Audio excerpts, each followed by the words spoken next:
Test, test, test. Man, so, hey, welcome to How to Write a Novel. So, I'm just sitting on a little bench in some woods.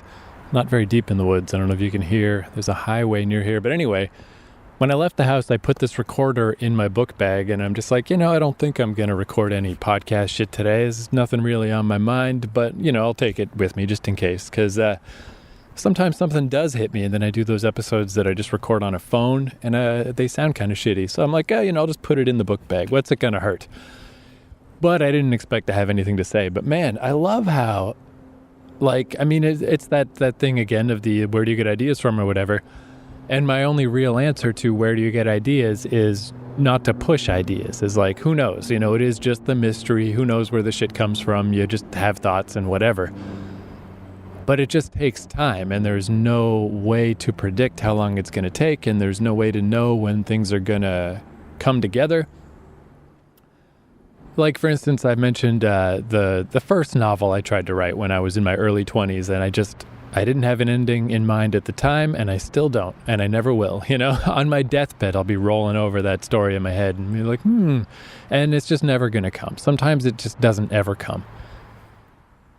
And other things, I guess, you just got to have faith, that it's gonna come together. But as I've said many times, I'm not a fan of pushing forward when you're not ready to go, of forcing words out when you don't know where you're trying to get to, because you're just going to write a load of shit that, arguably, I guess you could do that as a writing exercise, as a way to try to grind out the bad and get to the good. Maybe that would work. But that's not really writing. That's a separate discipline. That's the idea of, writing stuff in order to generate ideas. I started reading this book, The Artist's Way, that I've heard referenced before. It's kind of a famous book about the creative process, about people trying to unblock their creativity. And I just kind of skimmed through it. I didn't read it very close because it's just not really a problem that I have. And it's also extremely God-based, where there's a disclaimer at the start that's like, hey, I'm going to talk about God a lot, but I don't necessarily mean God. You can replace the term God with whatever, with oneness, with reality, with the earth, with the divine manna of the whatever. But when somebody just keeps saying God over and over, it's like, you're just, why don't you just admit it? Why don't you just admit that you're talking about God? And it just throws me off. So I didn't read that book very closely. I just kind of skimmed through, but it was interesting. And one of the ideas in it that I don't do personally, but I could totally see it working. It did seem like a good idea, is the idea of the morning pages of if you're stuck creatively, if you don't know how to get your gears moving, if you don't know how to proceed, if you just don't seem to have ideas in your mind. The idea of the morning pages is every morning you wake up and you write 3 pages. Just write 3 pages of whatever comes to mind, just whatever shit is on your mind. And you don't edit it, you don't look back over it, you keep it, you just file it away somewhere. But that's all, you just get up and you just write 3 pages and then you do your day. And I'm not at any kind of a stalemate point where I feel like I need that. My ideas are flowing at a pretty consistent, pretty regular basis. If anything, it's just I've got more than enough ideas. It's the sitting down and actually writing the stuff out is where my problems lie. But if you needed a way to generate ideas and just a way to get the juices flowing and get the gears turning, I can just tell that would work. That's a good idea. I recommend it. I've never tried it, but I think that sounds like a good idea. The morning pages. Why not? What could it hurt? It's kind of I read a thing about dreams. This was way back. I think I was still in high school, but it was this idea that if you write down your dreams every day, it'll help you remember your dreams. And I only did it for, it was a while, 6 weeks or something. But I wrote down my dreams every night, and it did work. Just I was primed, and I just remembered my dreams more. And to this day, I remember some of those dreams, just so this would be a similar idea. It's just it's just cueing your mind to know every day we're going to sit down and write stuff. We're going to try to come up with stuff. So work on that, Work on it while we're asleep. Fucking Mike Shinoda has a line about that in one of his songs about I work so fucking hard that I work when I'm asleep. So how are you going to catch up to me, fucker? I don't remember what song that is, but I'll play it at the end of the episode. But yeah, my ideas are flowing pretty well, but the big picture stuff, it's like pretty easy to come up with small ideas, and like in each moment of a story, it's like, okay, what should happen here? You know, like, I mean, that is basically the daily grind of writing. Is every day I sit down and I examine the situation that I left myself with yesterday, and I just try to move the chess piece ahead one little bit. Except in this case, it's a 1,000 by 1,000 chessboard. You know, it takes a long fucking time to get that piece to the other end.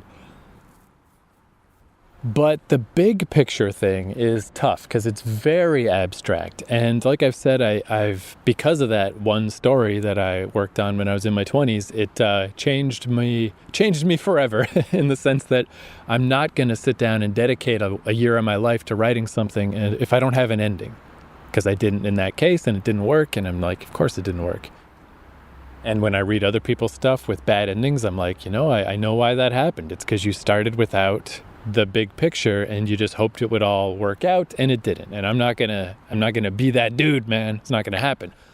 So I got different stories at different, you know, levels of, I guess it was that 2 episodes ago? I was talking about that I came up with some shit for different stories, and like, it's a great feeling when one of my stories clicks into gear and I'm like, whoa, like that's the big piece I needed. That's the thing. But you just never know when that's gonna happen. It's like, who the fuck knows? So today I was just sitting on this bench and I was listening to music and trying to read through another one of these books that I got, where I got like a shit ton of books from a thrift store, and I'm just trying to finish off as many of them as I can before I fly to Toronto at the end of the month, just to try to take fewer books, try to squeeze fewer books into my book bag because I have extremely limited space. So, you know, it's just fucking self-help books that I got at the thrift store. I don't have to read them particularly carefully or give that much of a fuck, so I'm just kind of browsing through and seeing what little things I can glean. So my mind wasn't really that focused on this book, and it just, you know, I just didn't really care. This one in particular, it's this book called The Daily Relaxer that's just different techniques you can use to try to calm yourself, which might have been useful when I was in Japan and all my credit cards and shit were expiring and I lost my passport and all that stuff. I would have loved the Daily Relaxer then, but it seems very abstract now, where it's just like, here's different things you can do, different ways you can focus, or different guided meditation things, or just physical things you can do to aid your breathing, and blah, blah, blah. It's a little interesting, but it's hard to focus on because it's just not directly applicable right now. I'm feeling fine right now. So I'm half-heartedly reading this book. Half of my attention's on the book. Half of my attention is on whatever song I was listening to. And somewhere deep in the back of my mind, just all of a sudden, so there's this story I think I'm sure I mentioned at some point. It must be confusing trying to catalog all the stories that I mention in this podcast and different things I'm working on. Like, again, it'll all be neat when these things are done and complete. And if someone's listening back to this podcast, they can be like, oh, cool, that's that book, and that's that book. And like, oh, this is what he was thinking about that thing in 2019. Here were his thoughts on that book that came out in 2024. Which, again, I think you do kind of have to be a full of yourself douchebag to be a successful writer. So I'm certainly that, where I'm just like, man, in my own little world of just like, yeah, someday I'm going to have all these books out and someone's going to go through and listen to this podcast and make like a wiki page that it's like, here's where the different references were to the different books. I don't know, whatever. But this story is called Trance, working title, but probably the final title. And I don't remember when I first thought of this idea. I wish I knew exactly, but I'm not sure. Somewhere in the past 3 or 4 years, I had this idea of a kind of like Aztec kind of civilization. And they're doing this big mass group chant. They know like magic and shit. And if they combine together, they can do more powerful magic. And they're doing this big chant, this big ritual that is basically going to nuke the shit out of their enemy city. The enemies that live off in the distance, they're going to blow them the fuck up. But the enemies got word of this and realized, like, we got to go stop these fuckers right now, because if this ritual completes, we're dead. So preemptive strike, they destroy the city, they just kill everybody, they just wreck the place. And that's basically where the story starts. Amidst this chaos, flames, destruction, rubble, everything's fucked. But the nature of this magic spell is that with their 100 priestesses all chanting together, they could have done this big attack from a long distance and destroyed the enemy city. Now basically everyone's dead, but this one kid from that civilization escapes with one of the priestesses, and she's not conscious. She's in the midst of this trance. She's just chanting this spell. And the thing is, the spell can still complete with just this one person, but it won't be quick and it won't be effective at long distances anymore. Basically, he realizes that if he can get this one priestess lady through the jungle to the enemy city and then wait for her to complete the chant by herself, which could take like 2 years. Who knows? It could take forever. But if he can do that, this can still go off. Once the spell has started, it can't be finished until everyone's dead. So that's the story. It's just him dragging this woman who is in the midst of a trance and she's just out of it. She's just unconscious, chanting the whole time. He's dragging her through the jungle to this other city. But that's really all I had. I just checked my notes. I've got like 55 little notes that I've just come up with over the past few years. I just have different little thoughts of things that could happen on the jungle journey where this guy's essentially by himself. And he's just dragging this lady through the fucking jungle. So that's plenty of notes. That's plenty of stuff. That is like more than enough notes, I think. That's enough for that. But the problem is, what is the point of this story? Like, for whatever reason, I just thought that scenario was cool. And the idea is that in order to protect herself while she's chanting, the priestesses are trained to, basically they'll switch up the chant depending on the situation. If they need to temporarily derail the main apocalypse chant in order to protect themselves, their subconscious will just have them chant something else. So like, say she's underwater, she'll chant something to make an air bubble around herself. Say she's falling, she'll chant something to, fall like a feather. And then once she's safe again, she continues the big long-term apocalypse chant. So in a way, she's like his Swiss Army knife. Like, he realizes this on his journey through the jungle, and he starts realizing that he can do stuff like, if he gets a cut, he can cut her and she'll chant a thing to make healing salve appear on her cut that he can scoop out of her cut and use on his cut. And like, it's kind of like a weird, odd thing that he's like got to like manipulate this unconscious person into slightly dangerous situations in order for her to chant the solution to the problem he's in. So I thought, like, that'll be cool. That'll just be a neat little, adventure little story. A guy going through the jungle in this weird scenario. And I was like, this would be cool. I came up with like I said, 55 little notes. That's plenty. That's great. But what is the point? What is the actual reason? Like, where's this story going to go? What's this going to be about? And I just had no idea. I just kept coming up with occasional ideas for that first leg of the story. And that's it. I just never had anything else. And I'm like, I just got to assume someday it'll come to me. Hopefully before I die, but who knows? I'm sure I'll have a bunch of stories when I'm fucking 90 years old that they just never came together. And it's like, well, oh well. But you just keep working every day. You just keep grinding. You just assume that the muse is going to give you the little honey drop of fucking maple syrup sap of mana, of storytelling, whatever. It's just eventually... What is that saying? Like, the drop of honey on your tongue or something? I don't fucking know. But yeah, just have to work on other stuff and just hope. Just hope someday it'll happen. So today I'm sitting on this fucking bench and I'm half reading this book. I'm just kind of trying to get to the end of it.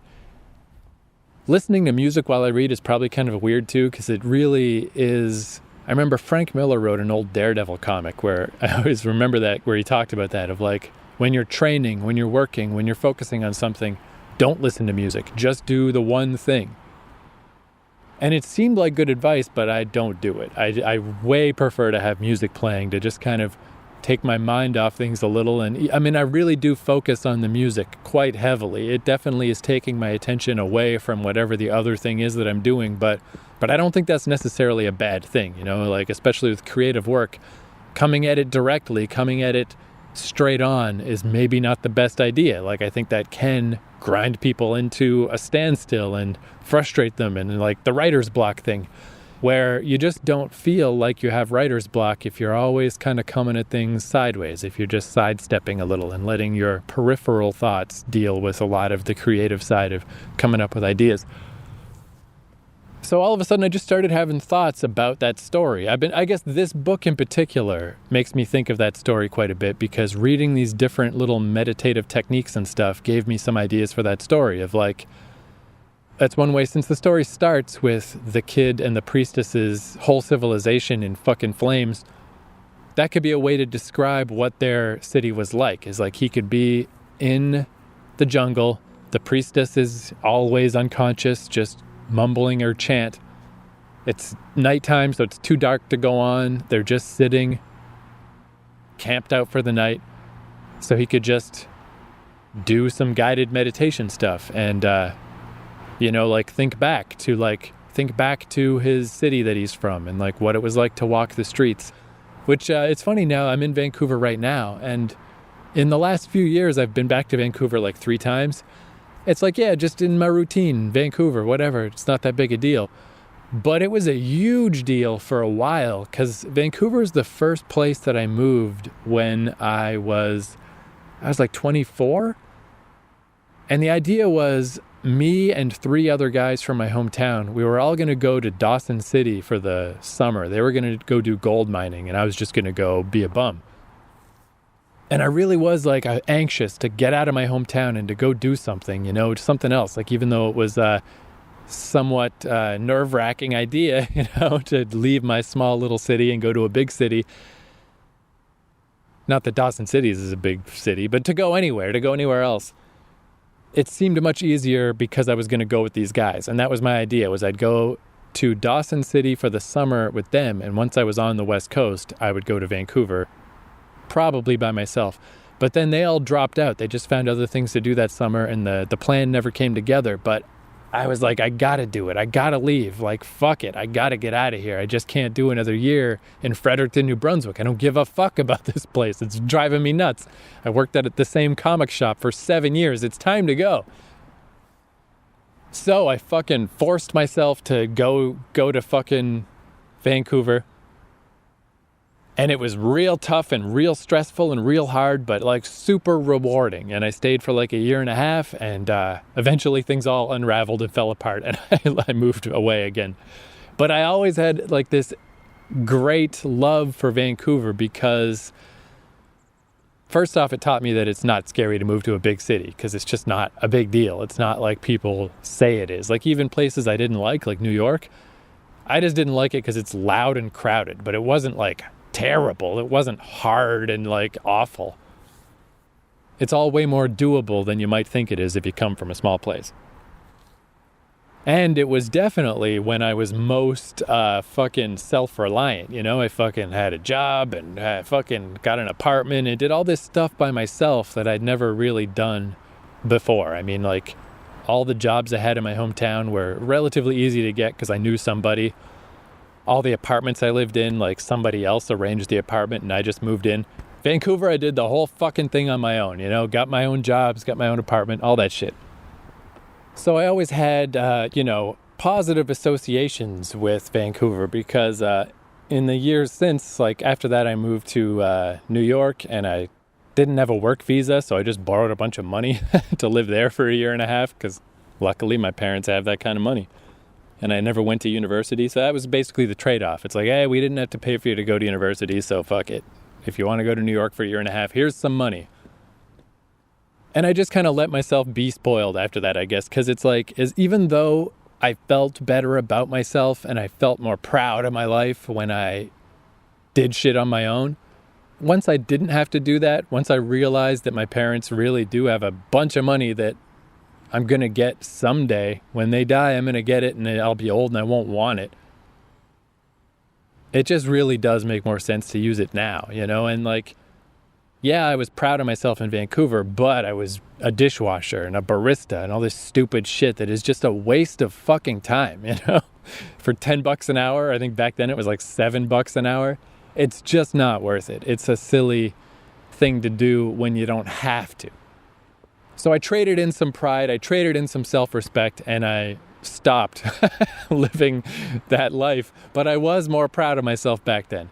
So Vancouver had really positive associations for me, but I didn't come back here for like 7 years. It just didn't work out, where I went back to my hometown, and then I went to New York, and then I went to my hometown again, and then I went to Toronto, and I really got stuck in Toronto for a long time. Stuck is the wrong word, because I made a bunch of friends in Toronto. Still to this day, all my friends live in Toronto. People from my hometown all ended up in Toronto.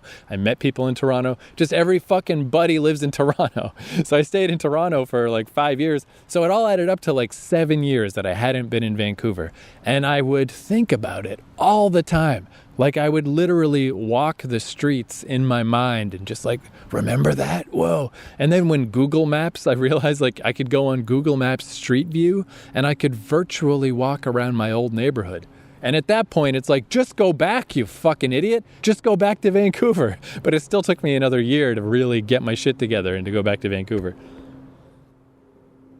But the point of that long ramble is I'm going to have this character do that, you know, walk the streets of his old town.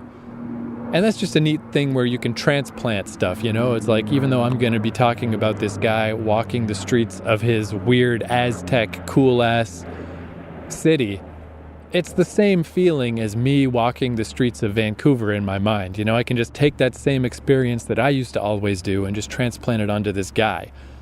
But the thing that gave me the idea to do that was this book about the daily relaxer, and one of his daily relaxer things is that kind of guided meditation of take yourself back to a place that you like, take yourself back to a place where you felt confident. So anyway, yeah, this book that I was half reading just kind of, I'm primed to think about that story while I read this book. Anyway, all of a sudden, after all these years, after 3 or 4 years or whatever, of just like picking away at this story and having little thoughts and little ideas, but it never really coming together,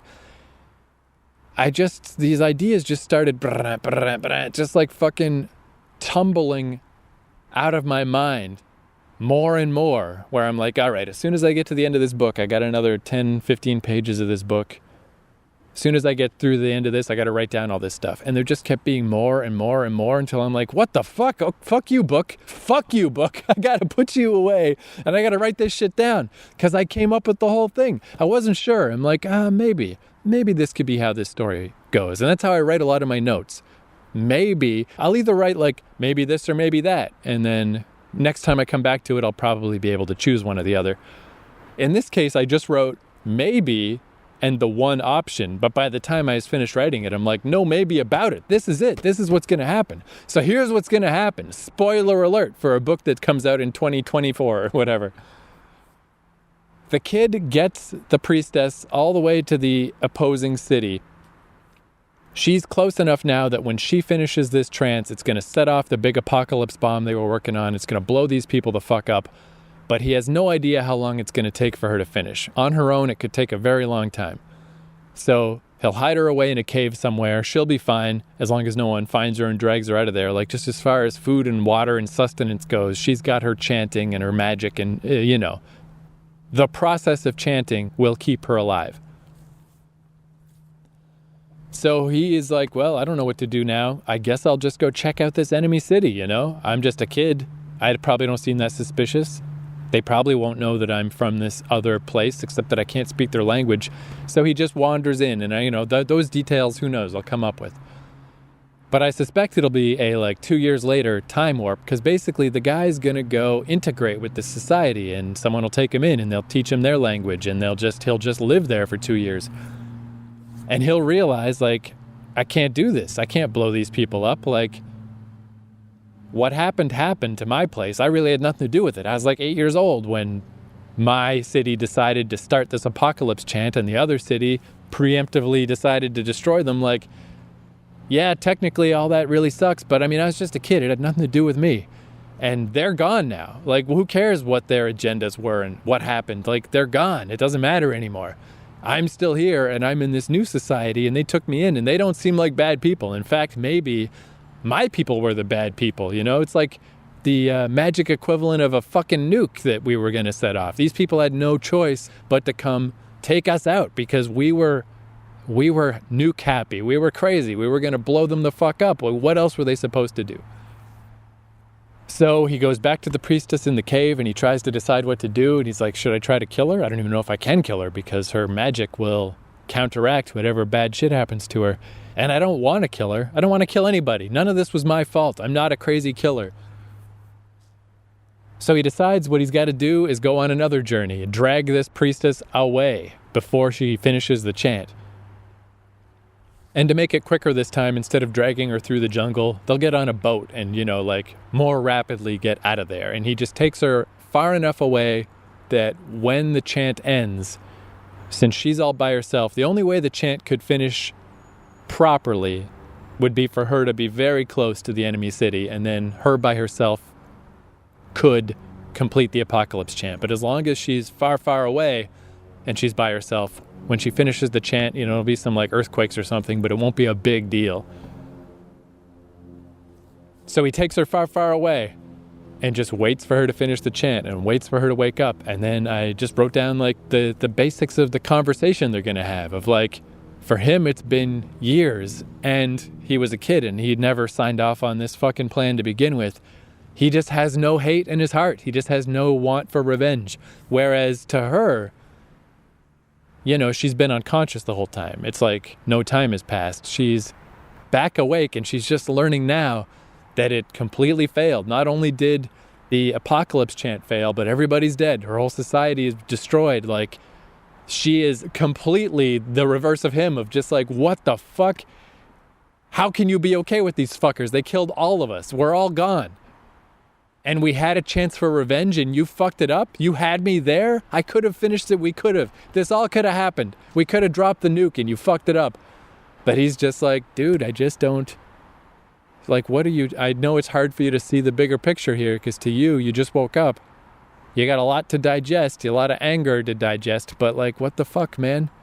Why would I do that? All of this is crazy. You're crazy. They were all crazy. And now they're dead and it's the past. It's over. So be mad all you want, but it's done. What are you going to do? Come with me. Come with me back to the fucking city. I'm established there. We can sort something out. And she's like, no fucking way, man. Fuck you. Fuck you. How could you fucking... Not only did you fuck it all up, you fucked up the apocalypse chant. Everyone died for nothing. And now you want me to go back to the enemy city and live with them? Fuck you.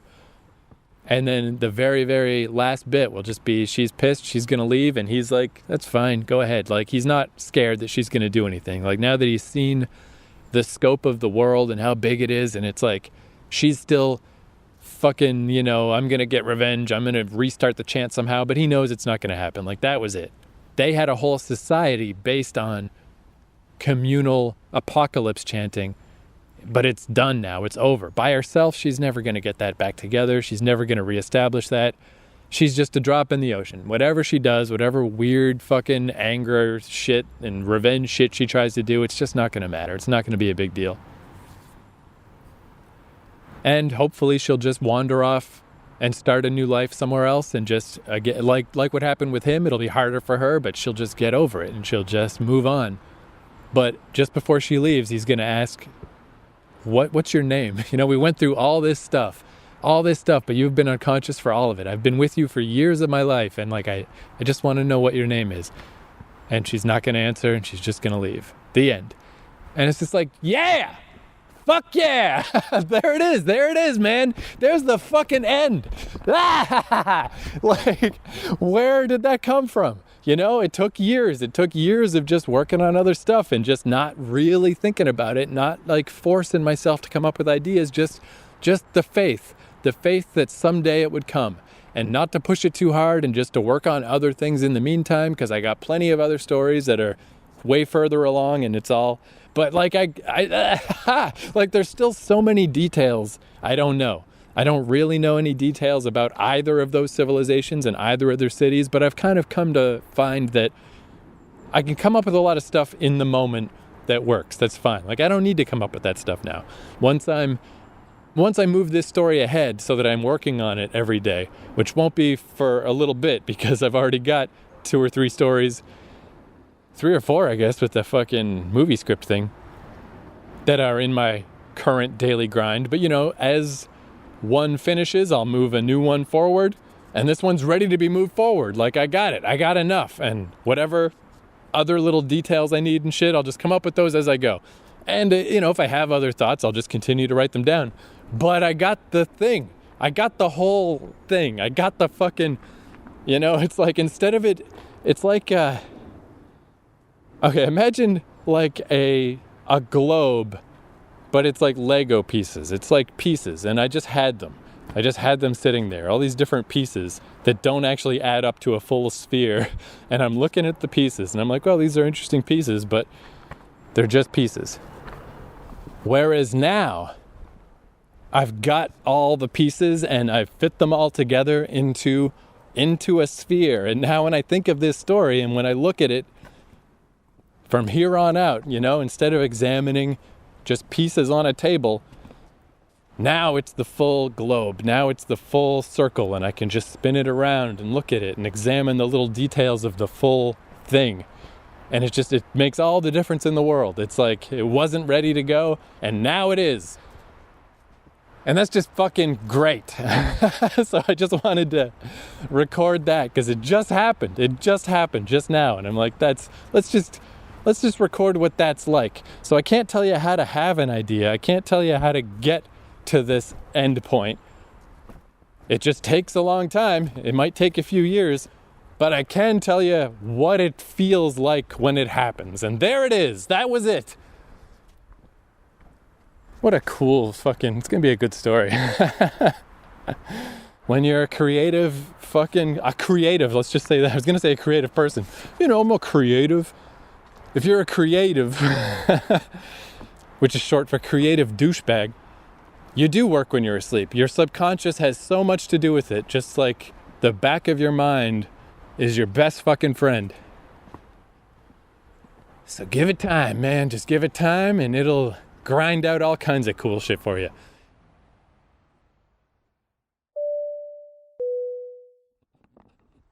Test.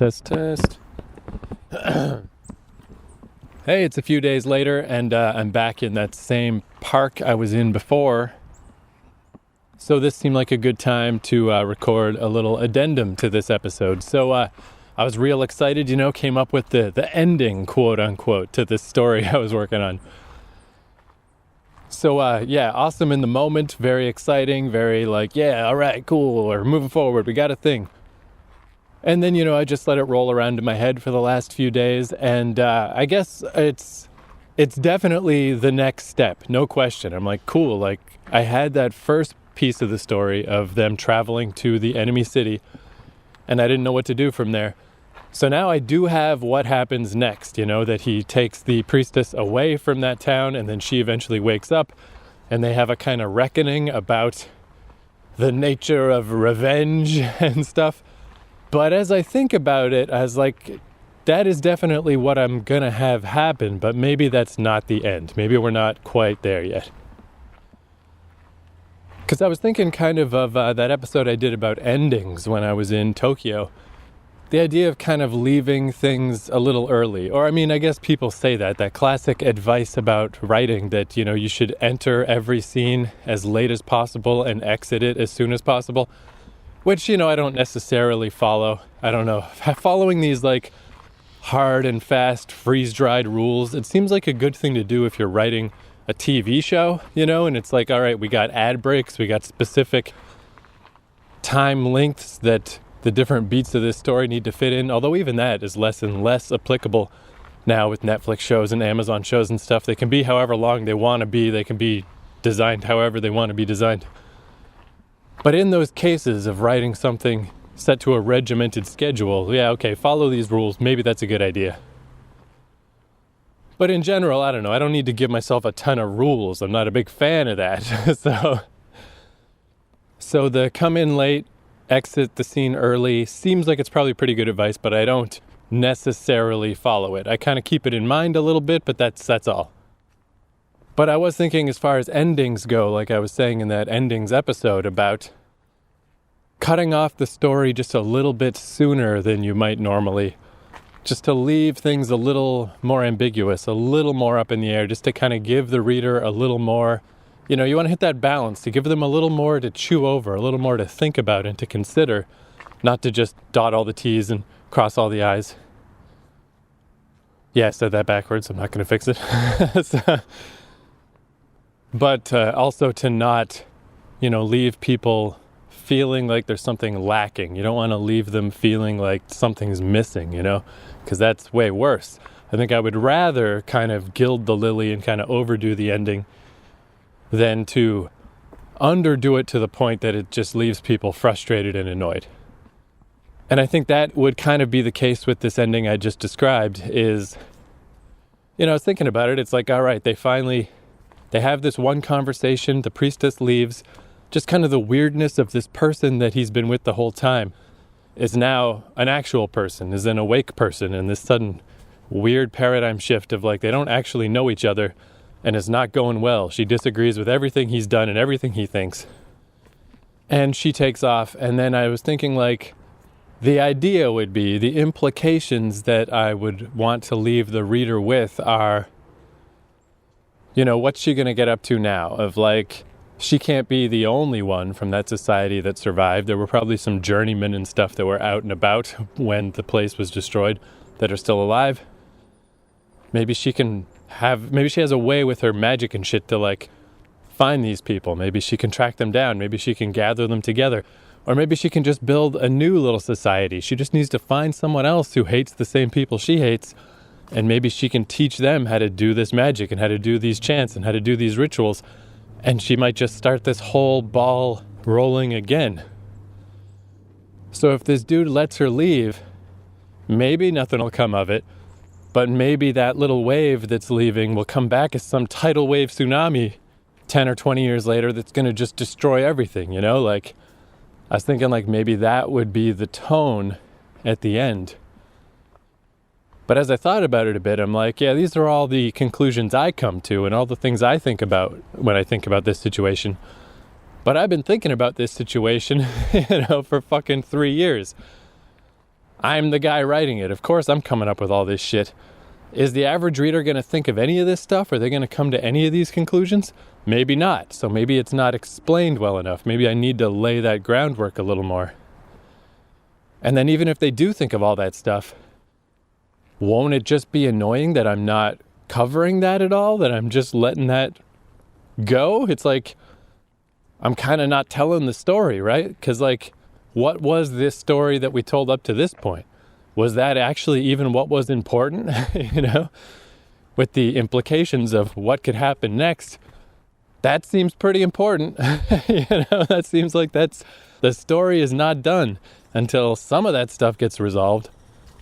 So I realized maybe what I have isn't the end of the story. Maybe I have the end of a section, the end of a chapter, like if chapter 1 is them traveling to the enemy city, and chapter 2 is him deciding to spare those people and to remove the priestess from the environment so that she can't destroy the place. There needs to be a chapter 3. That's not the end. I've got a new section, a new segment, and that's awesome, and that's great, and I'm still very excited that I got it and that I thought of something. But now I guess I'm kind of back in the same situation I was in before of I don't know what to do next. And I guess I'll just have to keep on keeping on the way I have been, where I'll just keep working on the stuff that I'm actively working on. Keep coming up with, every day I come up with one idea for a story I'm not actively working on. I, really bear down and just come up with something, any one idea per day, because it just kind of adds up. And sometimes that idea will be for this story, sometimes it won't. Maybe I'll have another big flood of stuff, another big pile of thoughts.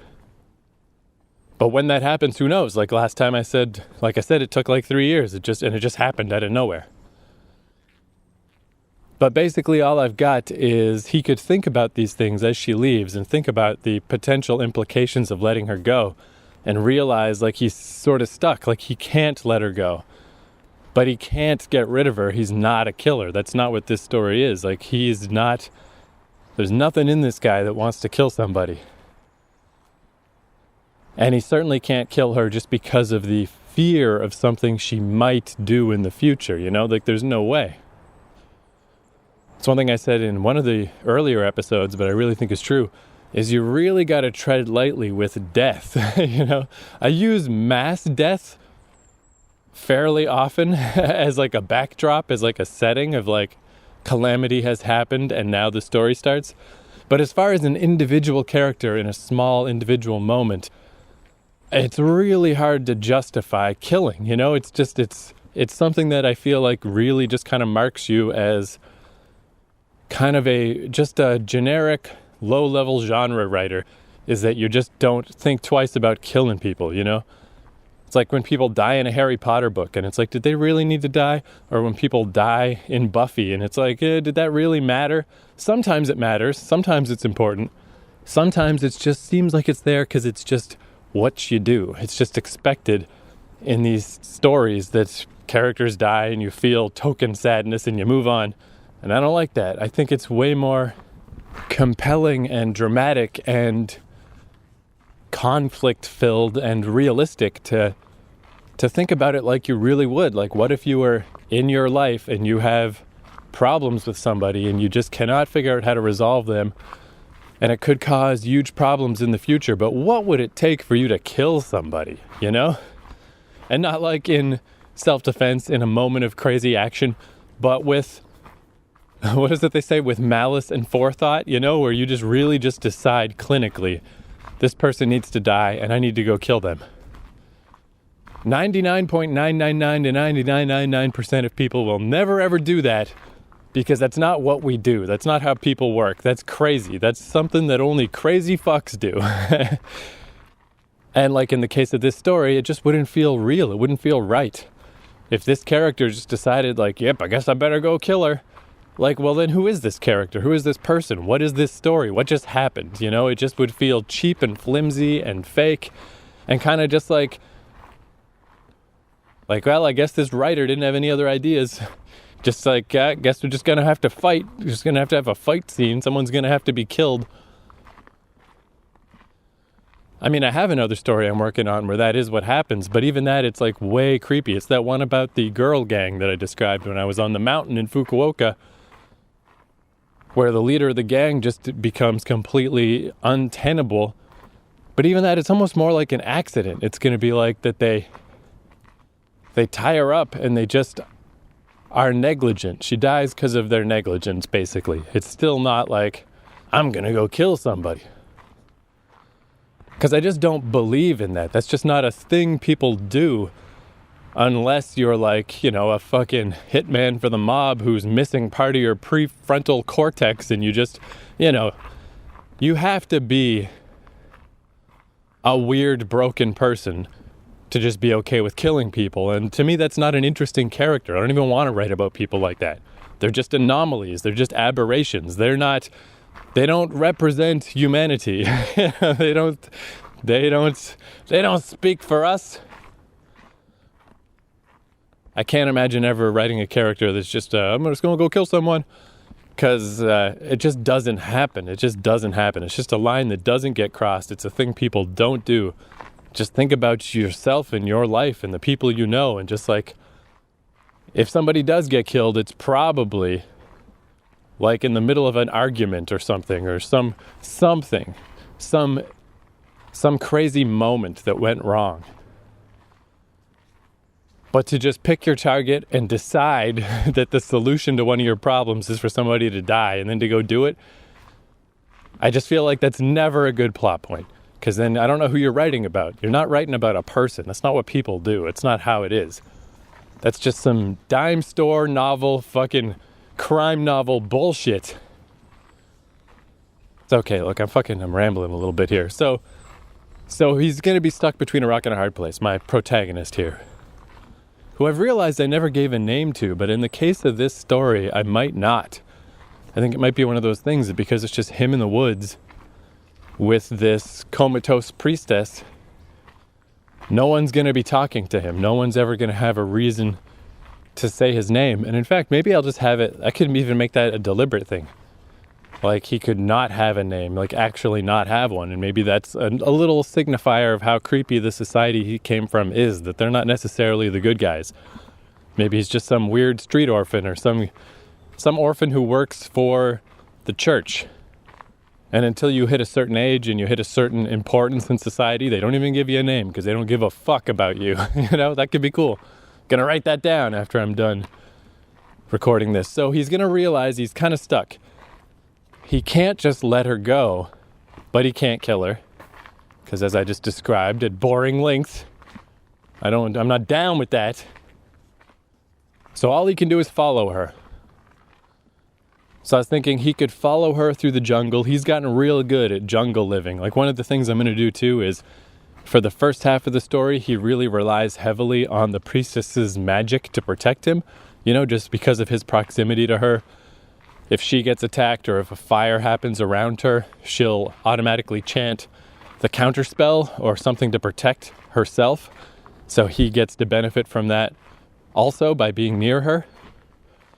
Where when we jump ahead a couple of years later for this second leg of the story, it's going to be similar where he's taking her through the jungle and on a boat and up a mountain, wherever. And I'm not going to make a big deal about it, but he's not going to use her magic anymore. Like in the ensuing years, he's been taken in by this other society and he's learned a bunch of shit and now he can look after himself. He doesn't need to rely on this stuff anymore. Instead of being a little kid, he's like a teenager now. So she can be going along and he could be following like on a ridge above her or something. Like he's gotten good at being sneaky and following people through the woods and whatnot. And really all I've got is that she could go whatever distance away and she stops and just starts crying and he is watching her cry. And then just due to the happenstance of like the way you can just tell sometimes when someone's looking at you, or maybe part of her like magical senses, she looks up the ridge and sees him and they just look at each other again. So I'm only one little step beyond the original idea I had for the ending. So we're just a little bit further. They've just gone a little distance. She realizes he's still following her. And basically just that their business is not done. This conflict is not done. The story's not done. And that's where I am. I'm stuck again. But I just thought I should mention that my big like, oh, I got the ending. I don't have the ending. I just had the ending of that section. The eternal struggle fucking struggles on. So, okay, that Mike Shinoda song I mentioned, the fucking I Work Even When I'm Asleep, I looked it up and it's this song IOU that sucks. It's actually it's one of my least favorite songs on his solo album. But I'm going to play a good Mike Shinoda song instead. It's this song called I Can't Hear You Now, I think is what it's called. It's real good. It's such a good album. Post-Traumatic it's called. And I mean, obviously his old band was Linkin Park and the singer Chester Bennington killed himself. So this album is, the subject matter is pretty rough. But the album is really fun to listen to. It's a weird dichotomy. It's really good. And he just has some really great ways of putting stuff. Like I love the way he describes because I mean Linkin Park started in I think it was the year 2000 that Hybrid Theory came out, and before that, he had another band and he was working on stuff. It's been a long time. And he described it as this it's like a big mural, that he's been working on his whole life, imagine that if you're just working on this gigantic painting for 20 years and it's almost done and it's turned out so well. And then just a huge bucket of black paint just spills out over the whole thing. And that's such a great way to describe that situation, because Linkin Park has all kinds of great songs, was a really successful band. Even people like me that didn't like them at first came around, if you can find me someone who doesn't like at least a few Linkin Park songs, I will point out to you a liar. Linkin Park was great. It turned out better than he ever could have hoped that it would. But now it'll always be remembered as the band where the lead singer killed himself, you know? It's just never gonna... The stuff they made is still there. The achievements are still there, but it's forever changed now. Forever just stained with this thing that happened. Which is not to say that, you know, who gives a shit, right? It's like, it's the fact that a guy died is what's important, not that some fucking band is gonna have a weird legacy now. But that still is part of it. And I think that's interesting, like, that in this Mike Shinoda album, it's not just about, man, I feel bad because my friend died and I feel weird at birthday parties and I don't know how to talk to people. That's part of it. But then he talks about that stuff too, of like, this was my life's work. And what the fuck do I do now? What the fuck happened? It's a really good album. So, here's the Mike Shinoda. Thanks for listening to my rambling. I'll talk to you next time. You can call till your voice is running out, but I can't hear you now. I can't hear you now. I'm somewhere far away where you can't bring me down, so I can't hear you now. I can't hear you now. Yeah, run it back, tell him what I'm coming at. I was on that bullshit then, now I'm done with that. Scared of what I didn't want, scared of what I wanted, and thought that I was finished, but I hardly had begun. In fact, I'm a beast, I'm a monster, a savage, and any other metaphor the culture can imagine. And I got a caption for anybody asking, that is, I am feeling fucking fantastic. Some days it doesn't take much to bring me down. Some days I'm struggling for control. Some days it doesn't take much to bring me down, but right now I'm floating above it all. So you can call till your voice is running out, but I can't hear you now. I can't hear you now. I'm somewhere far away where you can't bring me down, so I can't hear you now. I can't hear you now. Yeah, come again, feel it when it's flooding in. Woke up knowing I don't have to be numb again. Starting line scratched out, I don't have to run again. Give a fuck's maxed out, tell them I'm not coming in. I'm not present on the payroll, and you can tell me I should do it cause you say so, but I'm not dancing to the rhythm you replay, no, cause I'm already half a million miles away though, they know. Some days it doesn't take much to bring me down. Some days I'm struggling for control. Some days it doesn't take much to bring me down. Right now I'm floating above it all. So you can call till your voice is running out, but I can't hear you now. I can't hear you now. I'm somewhere far away where you can't bring me down, so I can't hear you now. I can't hear you now. And I waited too long, I listened too much. You said what can't be unheard. I'm drawing a line, enough is enough. I let you have your last word. So you can call till your voice is running out, but I can't hear you now. I can't hear you now. I'm somewhere far away where you can't bring me down, so I can't hear you. Welcome to the breakdown. Tired of playing games now. Make it no mistake, I will prove you wrong. I'm sick of being patient, underestimated. This will be the day that I prove you wrong. Walking in the building, everybody still asking how I'm feeling. Haven't felt like I finally caught a rhythm.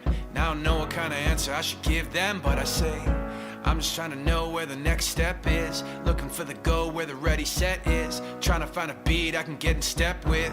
I'm just trying to breathe, let me get a breath in. And yes, I know we can't all follow where I plan to go. All I want is faith in the path I chose. All I want is faith in the path I chose. So welcome to the breakdown. Tired of playing games now. Make it no mistake, I will prove you wrong. I'm sick of being patient, underestimated. This will be the day that I prove you wrong. I was on a high for a minute, feeling just right, just fine for a minute, and then my vibe could turn on its side in a minute. The second I asked you if you had my back, and then your hesitation betrayed you did not. I asked you for confidence you haven't got. Heartbreaking, you basically aimed and you fired. There was no way to take it but anger inspired. So there you go. All I want is faith in the path I chose. All I'm getting back is an I don't know. Standing in the flames as the fire grows. So welcome to the breakdown. Tired of playing games now. Make it no mistake, I will prove you wrong. I'm sick of being patient, underestimated. This will be the day that I prove you. I've been in the bottom now, and I may go back again. Even if I could turn back time, there are things out of our hands. I've been in the bottom now, and I may go back again.